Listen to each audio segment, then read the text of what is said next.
Mọ́túndé ọjọ́ yẹn màre o everybody. Ọmọ ológo táyé ti rò pé kí ni kò lè bá wọn jẹ́ níyàn mọ́ ó padà. Jẹni táyé fọwọ́ sọ̀yà pé ọmọ wa ni. Mọ́túndé ọjọ́ yẹn màre o everybody. Ọmọ ológo táyé ti rò pé kí ni kò lè bá wọn jẹ́ níyàn mọ́ ó padà. Jẹni táyé fọwọ́ sọ̀yà pé ọmọ wa ni. Mọ́túndé ọjọ́ yẹn màre o everybody. Ọmọ ológo táyé ti rò pé kí ni kò lè bá wọn jẹ́ níyàn mọ́ ó padà. Jẹni táyé fọwọ́ sọ̀yà pé ọmọ wa ni à.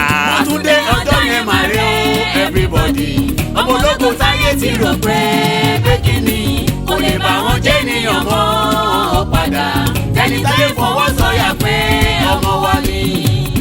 Ọmọ́túndé mi, happy birthday to you, many happy returns, ọmọ lọ́jọ́ ìbí.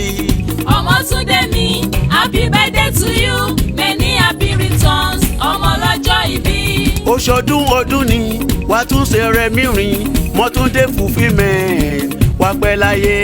Àníkún owó, àníkún ọlá, àníkún ọrọ̀, ọmọ lọ́jọ́ ìbí. Àníkún orere, ìgbéga lẹ́nu iṣẹ́, àníkún ọrọ̀ ni mo bá ẹ tọrọ.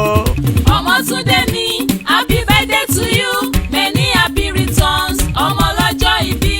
Mọ́túndé fulfilment ọmọ wọn lù sí Èkìtì kété.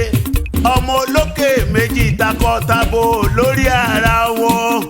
Ọmọ wa ọmọ ẹkùn náà ni. You are nice, you are kind, you are always seems to know what others need. Being around you makes everything better. The world is better because you are in it. No honey, we are lucky to have you in our lives. You are a divine gift to those around you because a day spent with you is like 1,000 years in paradise. No honey, Ọmọ́túndé fulfilment. You are a tears wipers because many that come to you with tears end up in laughter. No honey, Ọmọ́túndé fulfilment. The world will be better if more people were like you. No honey, Ọmọ́túndé fulfilment. Láàárín àwọn ẹyẹ ọ̀kín ló rẹwà jù. Láàárín àwọn ẹranko kìnìún ló gbayì jù. Láàárín àwọn obìnrin Ọmọ́túndé fulfilment ó ti gbayì jù. Ó ti ń ṣọdún ọdún ní wàá tún ṣe mí mọ́ lágbára Elédùmarè.